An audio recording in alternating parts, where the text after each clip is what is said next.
Doctor साहब, इससे पहले कि हम अपने जो शो है उसका आगाज़ करें, 22 अगस्त 2024 को आपकी जानिब से कुछ गुफ्तगू की गई थी, पहले वो क्लिप देख लेते हैं। जी जरा सुन लेते। और वहाँ पर कोई 1670 ट्रिलियन क्यूबिक फीट तो सिर्फ वहाँ पे गैस है। रेयर अर्थ मिनरल्स वहाँ पे कुछ और हैं, बहुत बड़ी तादाद में। सबसे ज़्यादा अगर कोई मुल्क यहाँ पे मौजूद है तो वो रशिया है, और फिर उसके बाद कनाडा। अगर हम यहाँ से देखें ग्रीनलैंड, बेरेंट सी, फिर ये रशिया कहाँ तक जा रहा है आप देखें। छोटा सा फिनलैंड, छोटा सा स्वीडन, छोटा सा नॉर्वे, ये छोटे नीचे मुल्क आ रहे हैं, लेकिन ये आर्कटिक ओशन जो है ये आप देखें कि ये कितना बड़ा है। आर्कटिक इधर है, इधर फिनलैंड, स्वीडन, ये इधर चाइना, रशिया, और ये बस एक समंदर क्रॉस करें छोटा सा साथ साथ। ये पूरा वहाँ पर मिलिट्री बेसिस अगर आप देखें तो ये पूरी मिलिट्री बेसिस, ये जो पिंक है, पिंक कलर, ये रशिया है,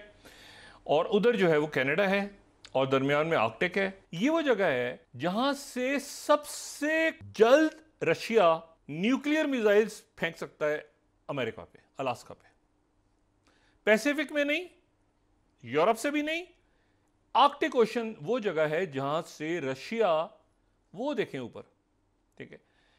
जहां अगर रशिया पूरे जो मिसाइल्स अगर अपने करता है तो यहां से मिसाइल्स वो आगे फेंक के वो सीधा आर्कटिक ओशन से अमेरिका को हिट कर सकता है। कनाडा, अमेरिका, ये सारे मुल्क इस बात को ध्यान में रखें कि जो ग्रेट गेम है, ग्रेट गेम में आर्कटिक का रोल बहुत बढ़ गया। रेयर अर्थ मिनरल्स बहुत हैं। ये जो जहाज़ 2014 में कनाडा से पहली दफ़ा गया था उसमें निकल थी 23,000 टन निकल, ये इधर से उधर। तो ये इन समंदरों में रेयर अर्थ मिनरल्स भी हैं जिनकी बहुत इंपॉर्टेंस बढ़ जाएगी आने वाले दिनों। मिलिट्री बेसिस भी हैं और बहुत कुछ है वहाँ पे। मुकम्मल तौर पे रशिया की जो प्रेजेंस है वो बहुत ज़्यादा है। चाइना और रशिया की जो पार्टनरशिप है उसको आप सिर्फ समंदरों तक अगर महदूद करें तो फिर पैसिफिक तक ना लेके जाएं, सिर्फ नॉर्थ कोरिया तक, या आप इसको जो है वो सिर्फ जो मेन लैंड है उस तक ना रखें। जो असल खेल है एक्चुअली सबसे ज़्यादा इंपॉर्टेंट खेल है वो आर्कटिक है, क्योंकि मैंने आपसे कहना कि वो बिल्कुल आमने सामने है, बिल्कुल ऐसे हैं। जी, 22 अगस्त 2024 को डॉक्टर साहब आर्कटिक ओशन के हवाले से आपने ये गुफ्तगू की थी। पहले तो ज़रा मौजूदा सूरत हाल से शुरू करते हैं ना। इंतहाई पेचीदा और मुश्किल और कॉम्प्लेक्स क्योटिक दौर है जिससे हम इस वक्त गुजर रहे हैं। तमाम दुनिया के इंसान, तमाम दुनिया, ममालिक, अफराद, कबीले, रियासतें, पेचीदा क़यादतें, लोग, और इस कदर तेज़ी से ये हालात तब्दील हो रहे हैं कि उसमें पाबंदियाँ लगने जा रही हैं, उसमें कौन सी नौकरियाँ ख़त्म होने जा रही हैं। नौकरियाँ जब ख़त्म होने जा रही हैं तो कोई ये नहीं कि 5 या 10 मतलब लाखों में नौकरियाँ ख़त्म होने जा रही हैं। नई अपॉर्चुनिटीज़ क्या खुलनी हैं। ये जो मैं बार बार बात कहता हूँ कि 1945 के बाद लोग बड़ा पुरसुकून हो गए थे।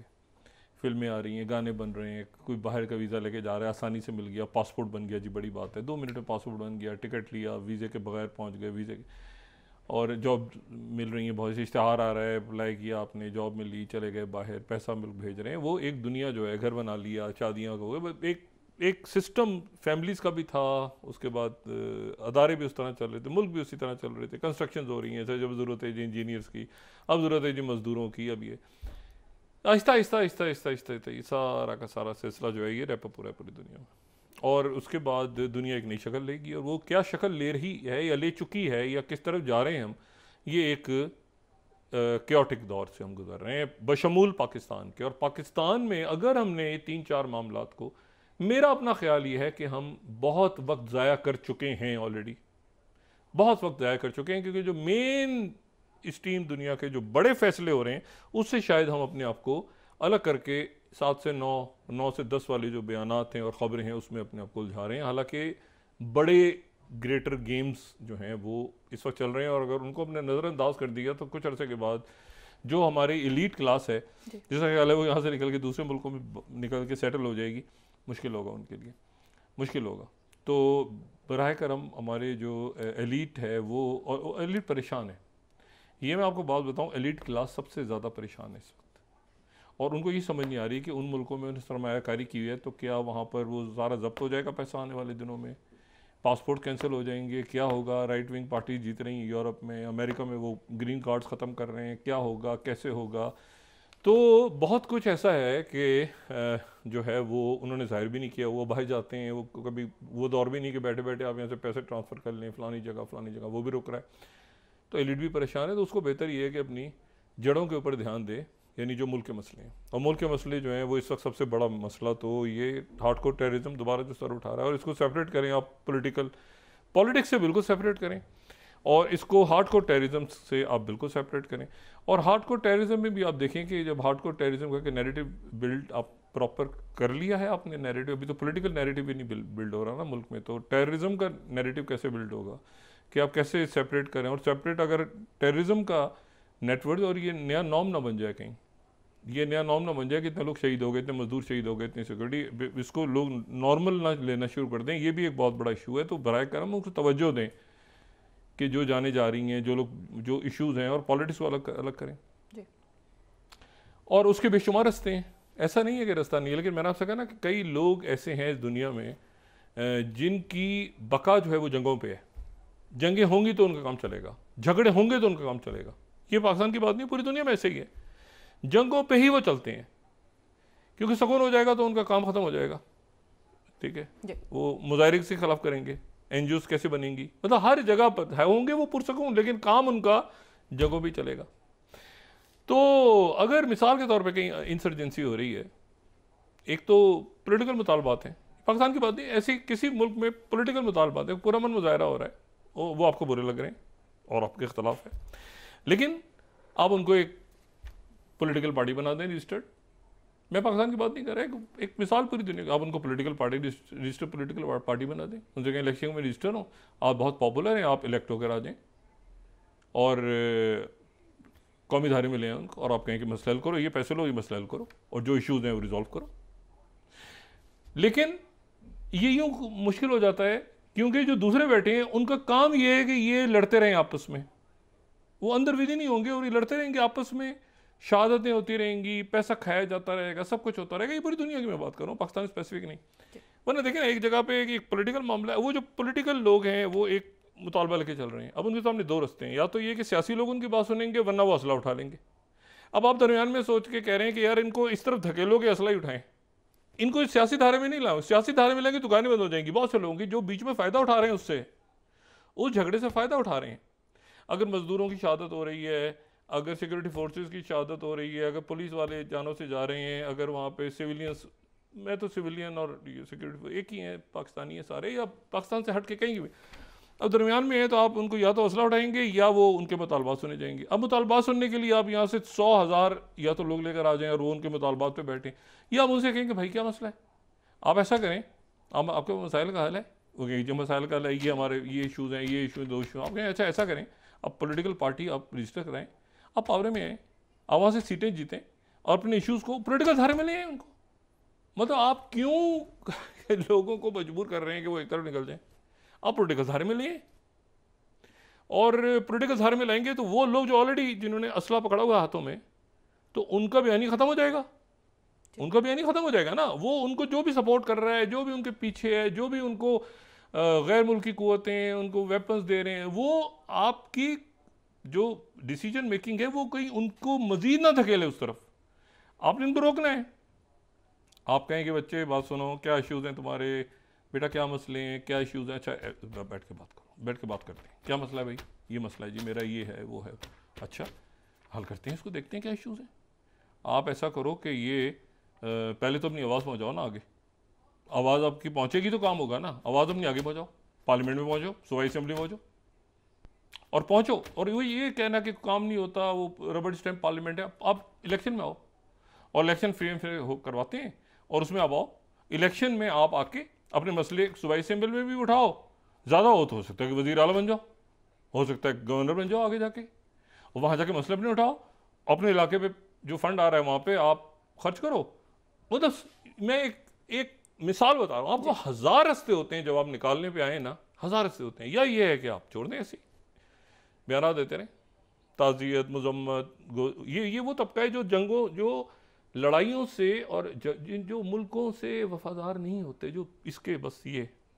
ठीक है ना, ये या ये कुर्सी, वरना जो है वो, और ये वर्षा बरस से ये पूरी दुनिया के अंदर आप स्टडी कर लें कि ये इस तरह से नहीं होता कि आपने दहशत गर्दी नहीं करनी, आधे सफ़े का इश्तिहार, ओ खुदा का वास्ता, करोड़ों रुपए का इश्तिहार, तो मतलब है कि आप बराए करम जो है वो, अब क्या बात कहूँ मैं, बारह इसको एक तरीका है इंसर्जेंसीज को टैकल करने का, जिसमें हार्ड कोर टेररिज्म को आप, वो जो लोगों के मुतालबात हैं उनको आप सुनते हैं, समझते हैं, देखते हैं, पूरा चॉकआउट करते हैं प्लान। ये तो डंडा मार तरीका तो नहीं होता ना सिर्फ इंसर्जेंसीज के अगेंस्ट। तो उम्मीद करते हैं कि आगे जाके सिक्योरिटी के ऊपर अभी आने वाले दिनों में और कमेटीज़ के इजलास बैठेंगे जो नेशनल सिक्योरिटी के हवाले से डिस्कशंस होंगे, उसमें सारे स्टेक होल्डर्स को बुलाएं, सबको इंगेज करें, सबको इंगेज करें, और इंगेज ना करें, मशवरे लें उनसे, उनसे पूछेंगे सोल्यूशन बताएं इसका, इसके अलावा कोई सोल्यूशन बता देंगे, सर मुझे सीट चाहिए कि मुझे वजारत चाहिए, इसके अलावा कोई सोल्यूशन बताएं। वो ऐसा कहते हैं कि सर मुझे जो कि आप एक वजारत दे देना तो बस मैं फिर आपके हक में बयान दूंगा। भाई ये कोई सोल्यूशन नहीं है ना, ये तो शहद की दलदलें हैं ना, जो मैं लफ्ज़ से इस्तेमाल करता हूँ हमेशा, शहद की दलदलें जो मरवाती हैं सबको। तो बात यह है कि इसको आप, और जो हार्ड कोर टेररिज्म है, जो हार्ड कोर टेररिज्म है, जो जिनको कहीं आपके पास प्रूफ्स हैं कि इनके पास बाहर से इनको सपोर्ट हो रही है, कैसे हो रहा है, क्या हो रहा है, उनको भी टैकल करने के बहुत तरीके हैं, जिसमें से ये तरीका सिर्फ नहीं है कि आपने उनको मार देना है पकड़ के, इसमें भी और तरीके होते हैं बहुत सारे। लेकिन यह है कि आप इसको तरीके से मुशावरत के साथ फिर आगे निकलें, और ये मेरा इसका उसका है, ये इसका है, 4 नाम 5 नाम, ये वो सारे, इससे निकलें। और मैं समझता हूँ, मुझे उम्मीद है कि जो नेशनल सिक्योरिटी कमेटीज़ की अगली मीटिंग्स होंगी वो एक प्रॉपर, ये नेशनल एक्शन प्लान देखिए पूरा बना हुआ था, उससे मैं फिर बात करता हूँ कि 20 पॉइंट्स उसके जो हैं, उसके ऊपर आप नेशनल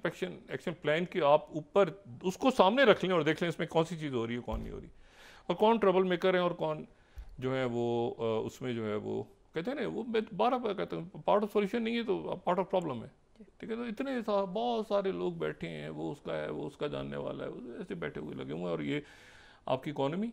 आपका IMF, आपके जो वर्ल्ड के अंदर जो दुनिया में तब्दीलियाँ आ रही हैं, आपकी जंगें छिड़ रही हैं, आपके सोशल अनरेस्ट फैल, ये सारे मुल्कों ने देखना है, और ये भी लोगों को समझाना है कि पाकिस्तान में नहीं हो रहा है, पूरी दुनिया में हो रहा है। ये जो है ना शहद की दलदलें बह रही हैं, एक एक सफ़े के इश्तिहार छाप रहे हैं रोज़, ये नहीं, आप बताएं लोगों को भी बड़े मसाइल हैं इस वक्त, और हमने इससे बहसत कौमिक निकलना है। लोग समझते हैं कि क्या हो रहा है यूरोप के अंदर, लोग समझते हैं कि क्या मामलात हैं इस वक्त बाकी दुनिया के अंदर, जंगें छिड़ी हुई हैं, मसाइल हैं, तो ये लोगों को मैंने जी ये करके दे दिया, मैंने वो करके फलान है, तो सच बात बताएं और आप खुद करते नजर आएँ तो लोग आपकी बात पे यकीन करेंगे। आप लगे हुए हैं जनाब लंबे चौड़ी तकरीरें और फंक्शंस और ये और वो, इस तरह नहीं होता। छोटी छोटी हुकूमतें होती हैं, स्मार्ट गवर्नमेंट्स का दौर आ गया है, और उसमें आप लोगों को डिलीवर करें और सोशल अनरेस्ट ख़त्म करें। लोग अपने दरमियान जब देखते हैं अपने रहनुमाओं को, तो वो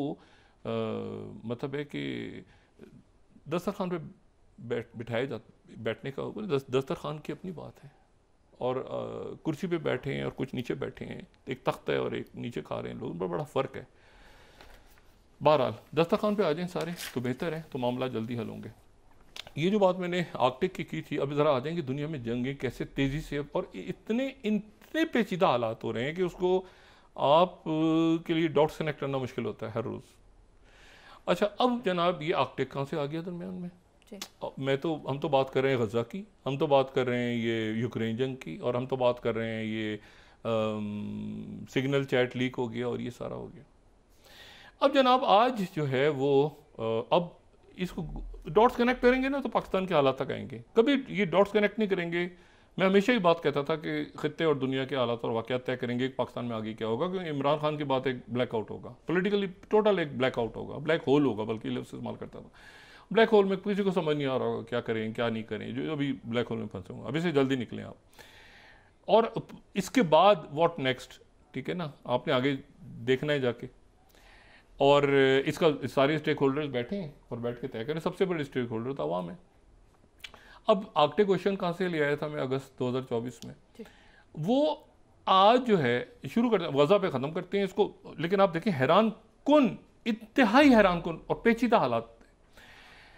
JD वैंस जो है नायब सदर, वो आज जो है वो पहुंच रहे हैं ग्रीनलैंड। ग्रीनलैंड वो क्यों पहुंच रहे हैं? ग्रीनलैंड वो इसलिए पहुंच रहे हैं कि ग्रीनलैंड एक बहुत बड़ा जजीरा है, दुनिया का सबसे बड़ा जजीरा है, और ग्रीनलैंड वो जजीरा है जो कि आर्कटिक ओशन का एक बहुत बड़ा कोस्टल लाइन है। वो आर्कटिक ओशन जिसका जिक्र कई दफ़ा हो चुका है, और ग्रीनलैंड का भी हो चुका है, और ये भी हो चुका है कि वहाँ बहुत मिनरल्स हैं, और ये भी हो चुका है कि वो जो है वो डेनमार्क की टेरिटरी है, और ये भी हो चुका है कि वहाँ पर जो है वो अमेरिका प्रेसिडेंट हम चाहते हैं ग्रीनलैंड हमारा हिस्सा बन जाए। तो वहाँ पर जो नायब सदर हैं जेडी वेंस, वो आज अपनी अहलिया के साथ जो कि उषा हैं, उषा वेंस हैं, उनके साथ वो पहुँच रहे हैं ग्रीनलैंड, और साथ उनके एनएसए होंगे माइक वॉल्श, और साथ उनके जो हैं वो ग्रीनलैंड के इस दौरे में उनके साथ होंगे क्रिस राइट जो कि उनके एनर्जी सेक्रेटरी हैं,